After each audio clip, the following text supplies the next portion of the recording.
Welcome to Unbound, the podcast with Beth Curry, author, storyteller, and survivor. This is where books meet real life, where Beth reads chapters from her work and breaks free from the traditional audiobook format, diving deeper into the personal experiences, lessons, and liberation behind every page. Nothing is off limits. Let's get unbound. Good morning, everybody. Welcome back to Unbound. I am Beth Curry. Today's chapter that I'm going to be reading for you is called When Mom Couldn't Help, and it takes us back to the summer of 2005, so 20 years ago. Definitely an epically shitty summer for me. Everything kind of fell apart at once. Brian nearly died. I discovered I was miraculously pregnant after being told that we couldn't have kids, and Mom broke her ankle the day after I found out. And those three events kind of all happened in the same 2.5 day period. So it was pretty wild. Anyway, I needed my mom desperately, and she couldn't be there. Not because she didn't want to, but because she physically couldn't be there. So I'll just get to it. When Mom couldn't help. There are moments in life when we most need our mothers, those critical junctures when we long for the comfort, wisdom, and steady presence that only they can provide.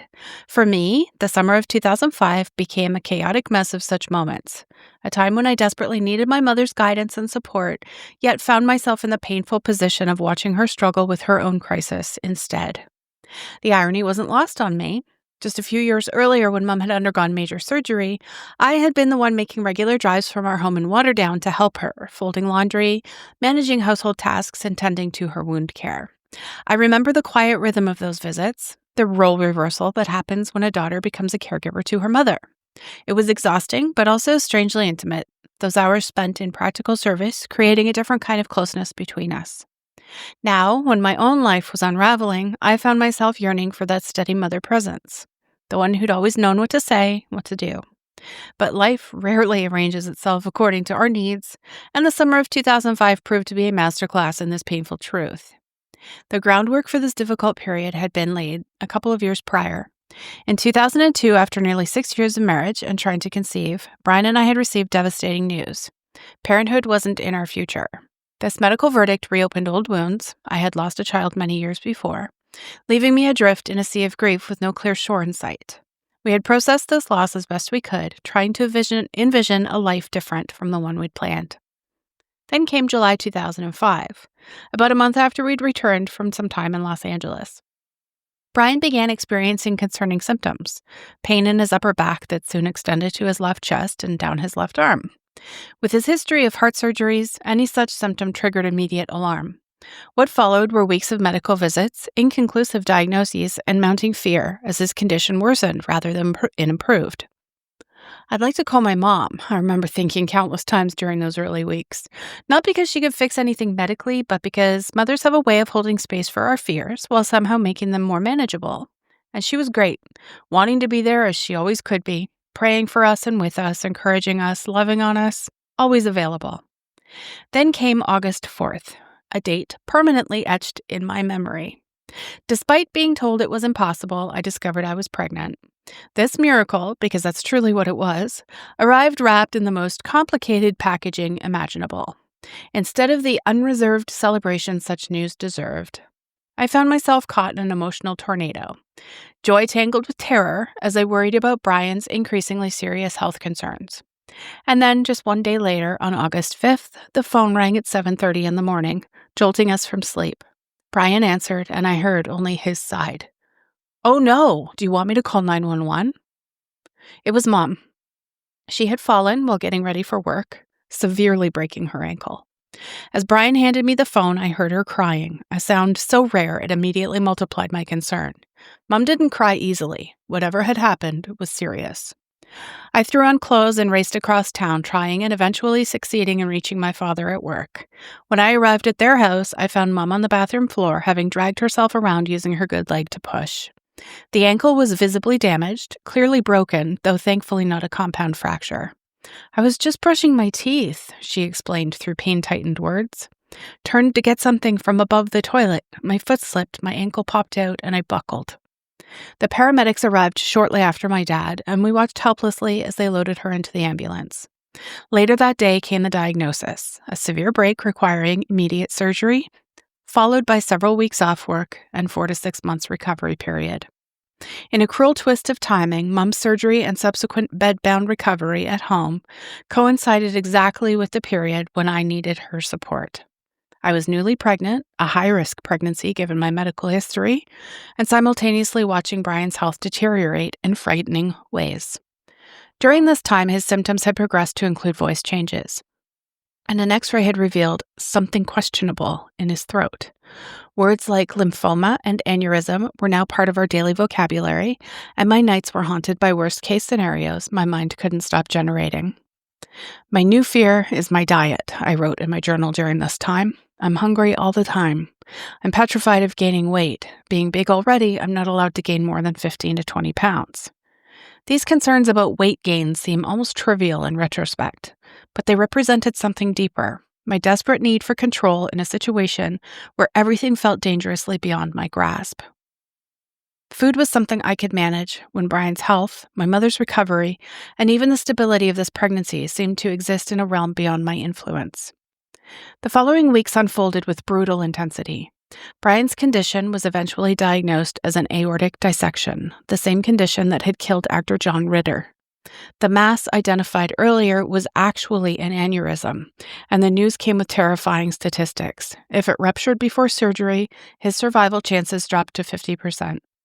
We learned that his aorta had been dilated since the previous February, but through medical oversight, this critical information had never been communicated to us. In a 7-day period, he had been transferred to a hospital 2 hours away and was met with a thoracic surgeon who decided the aneurysm was so big he refused to operate. Brian was brought back closer to home. We're both very scared about the financial part of this, I confessed in my journal, especially with me being pregnant. I only work part-time, and even though I got a raise I asked for, it's still not enough. And he has LTD at work, but that won't kick in for 4 months. Until then, he has to go on UI. Both of those are only a portion of his salary. These practical worries existed alongside the more profound fear of losing Brian entirely. All I can think about is how much more I need Brian than God does, I wrote after he was moved to the critical care unit. Throughout this harrowing journey, I felt the absence of my mother's support acutely, not because she didn't want to help, but because she physically couldn't. Confined to bed rest after her surgery, she was facing her own painful recovery. The timing seemed almost deliberately cruel. Just when I needed her most, she was unavailable in ways neither of us could control. This forced absence created a particular kind of grief, one that lived alongside my fears for Brian, my anxiety about the pregnancy, and my practical concerns about our future. It was the grief of missing someone who was still present, of needing someone in a capacity they simply couldn't fulfill. Mom did what she could from her bed, offering phone calls and prayers, listening when I could make time to visit her. But the physical presence I craved, the mother who could have come to stay with me, who could have accompanied me to hospital visits, who could have taken over cooking and cleaning while I focused on Brian's care, that mother was temporarily beyond reach. In her absence, I found support from unexpected sources. My sister-in-law, Allie, took me for an emergency chiropractic appointment when stress caused my debilitating back spasms. My chiropractor not only treated me for free, but gave us a $100 grocery store gift card. Friends and extended family members stepped in to fill practical gaps, offering rides, meals, and company during the endless hospital waits. Brian's surgery on August 17th lasted 6.5 hours. The next day, he required additional surgery to address internal bleeding. As much as I wanted to see him in ICU, I wrote afterward, it's a sight I wish I could forget, but don't know if I ever will. Eventually, doctors placed him in a medically induced coma for almost a week.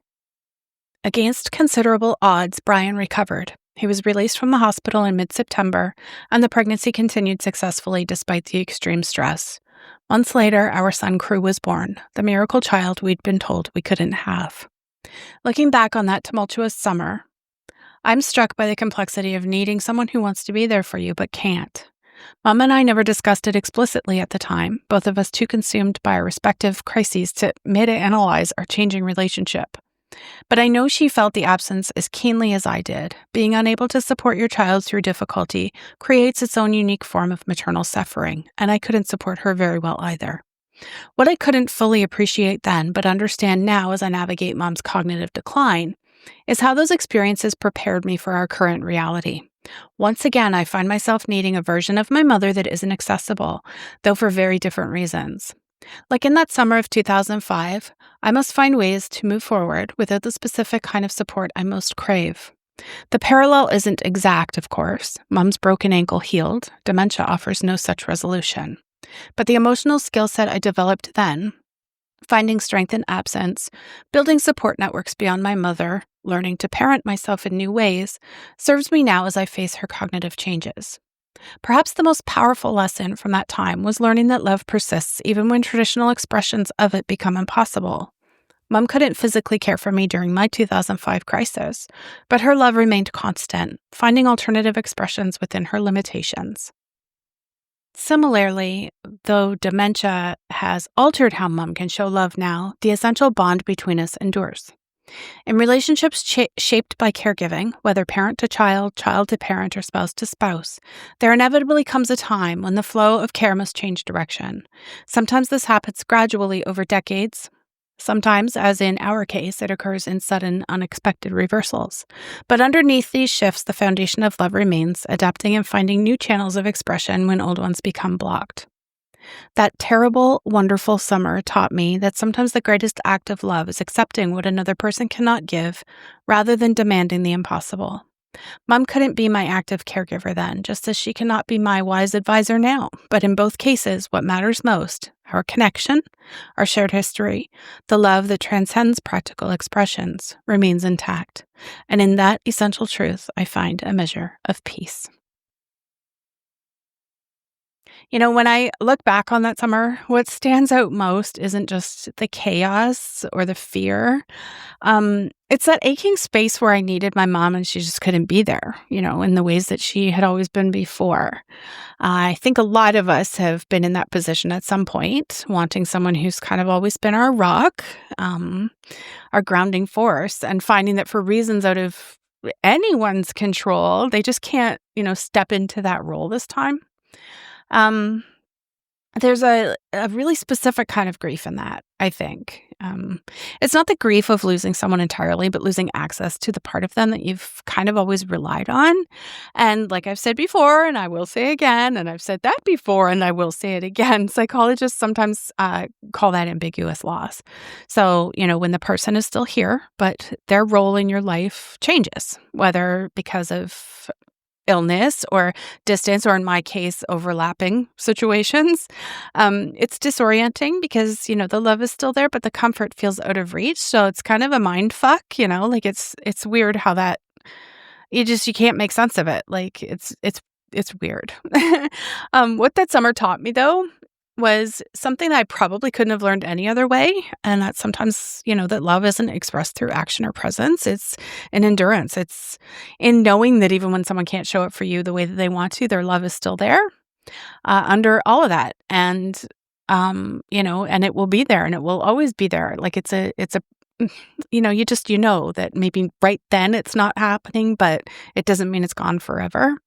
I've learned that love can stretch and it can adapt and it can keep its shape, even when everything else around it is breaking, falling apart, whatever. So I think that's maybe the takeaway for anyone listening who's been through something similar when you've needed somebody and they weren't able to meet you there. It doesn't mean that they didn't love you enough. Sometimes it just means that life demanded a little bit too much of both of you at the same time. And the other piece, too, is learning to parent ourselves, to recognize, the person we'd normally turn to can't help.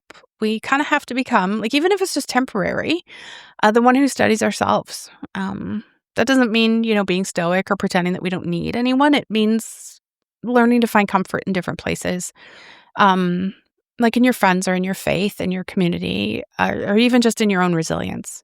That experience for me, as painful as it was, it ended up preparing me for later seasons of my life, like now, as I face my mom's cognitive decline. I think it's the same lesson, just in a different form. how to love someone even as their ability to give back changes. So if you're in that kind of season right now, if you're missing someone who's still here, know that it's okay to grieve that. But also know that, love doesn't disappear just because the expression changes. I think that the purest form of love is kind of holding space for one another, even when neither of you can fix a damn thing. Yeah, so I guess that's all I'm going to say. I do have a couple of questions from listeners here, so I'm just going to jump into those real fast and we'll wrap it up. First one is from KP. You've mentioned several times that writing has been healing for you, but is it ever re-traumatizing? Does revisiting these painful memories in such detail ever make things worse? Yes, it does. Some chapters were really, really hard to write, like that 16-hour day of just nonstop looping after Dad died. The Truth About Rainbows chapter, for sure. And this one about 2005 that I just read.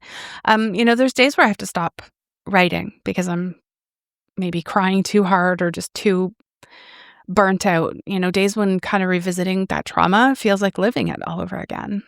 But what I have found is that the re-traumatization is temporary. The healing is lasting, getting these stories out and giving shape to the chaos and sharing them with people who understand, knowing that I might be helping somebody else, that creates something meaningful from the pain to me. Would it be easier to never write about any of this? Maybe, but I definitely don't think it would be better. Next question is from Samantha. Beth, you've talked about forgiveness in previous episodes, and it really resonated with me. I'm wondering, have there been other significant moments in your life where forgiveness played a major role? How did you learn to forgive? That's a thoughtful question. Yes, there have been other times when forgiveness became essential. And honestly, some of the most important lessons about it came from watching my parents forgive me first. So there was a situation years ago, decades ago, when I loaned a friend a significant amount of money. And that money actually had to come from my parents because I just didn't have it at the time. This was someone I trusted completely. He knew where the money came from. He knew what it meant, and he just ghosted me. Completely disappeared. The worst part wasn't losing the money. It was, facing my parents. I tried desperately to pay them back, but I never managed to repay it in full. They had trusted me. I trusted him, and I was left holding the responsibility for both broken trusts, and that sucked. But my parents, they forgave me, not with lectures or with shame or anything like that, but with like a grace I didn't feel that I deserved. And that experience taught me something profound. Forgiveness isn't about the other person earning it. It's about choosing to not let bitterness poison you, My parents could have held that over me for years. They weren't the type of people who would. But, there are some people out there who do that. And instead, they showed me what it looks like to release resentment, even when you've been legitimately wronged. The lesson kind of became crucial later when, I had to walk away from some friendships. There's one in particular, a friendship that I thought, would last forever. It was someone I'd been close to for a long time, but over the years, I guess I just started noticing patterns that didn't sit right with me. She often surrounded herself with people who thrived on gossip, like what I can only describe as like mean girls who were directly cruel to me, and to my family and people I cared about. The thing about gossip that I've learned, both from psychology and painful experience, it's never really about truth. Research shows, I've read somewhere, I'm trying to remember where, because it was like recent that I read it. Gossip serves a social function. It bonds people together through shared information, but it also creates an in-group and an out-group. And, when people gossip, they're often just reinforcing their own social position by diminishing someone else's, right? The content, it's filtered through bias, assumption, and most of the time malice as well. And by the time, a story passes through multiple people, it kind of bears little resemblance to reality, but people choose to believe it because it serves a purpose for them. It validates their existing opinions and it entertains them and it makes them feel included in the knowing. But yeah, with this friend, the way that she gossiped to me made it crystal clear she was doing the same about me. And the cruelty directed at people I loved, people who gained information obviously through her, because I didn't know these people. She was the connection. She never, she was bothered by it, but, not enough for it to have changed a whole lot. And I'll get back to that in a second.